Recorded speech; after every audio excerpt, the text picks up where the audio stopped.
আচ্ছা, তো দেখো বিষয়টা কি, একটু ভালোভাবে কোশ্চেনটা পড়ো যে স্থির অবস্থান থেকে সুষম ত্বরণে। ঠিক আছে, সুষম মানে কি ভাই? সুষম মানে হচ্ছে তোমার ত্বরণ আস্তে আস্তে আস্তে আস্তে আস্তে আস্তে বাড়তে থাকবে। ঠিক আছে, সেটা হচ্ছে তোমার সুষম ত্বরণ।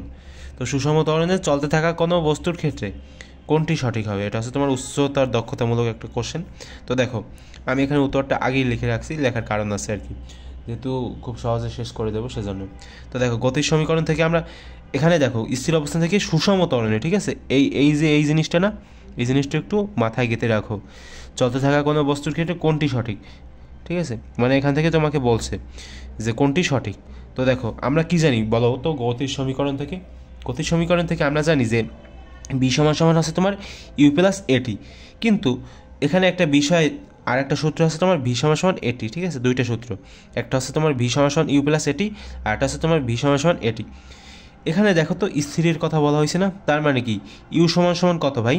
ইউ সমান সমান হচ্ছে তোমার 0, তার মানে কি এটা হচ্ছে তোমার ভ্যানিশ। ঠিক আছে, তার মানে বি সমান সমান এটি। আচ্ছা, মানলাম। তো এখন সুষম ত্বরণে চলমান বলে বস্তুর ত্বরণ ধ্রুব থাকে। ঠিক আছে, এখন যেহেতু এর মানটা ধ্রুব, ঠিক আছে, সেহেতু ভিটা কার ওপর নির্ভরশীল ভাই? ভিটা হচ্ছে তোমার টি এর ওপর নির্ভরশীল। অর্থাৎ মনে করো যে টি এর মান যদি বাড়ে না, টি এর মান যদি বাড়ে না, তাহলে তোমার ভি এর মান বাড়বে। টি এর মান যদি কমে, তাহলে তোমার ভি এর মান অর্থাৎ বেগটা কমবে। এটা সম্পূর্ণ এখন সময়ের ওপর নির্ভরশীল। সেজন্য আমরা বলতে পারি কি, যে ভি সমানুপাতিক হচ্ছে তোমার টি।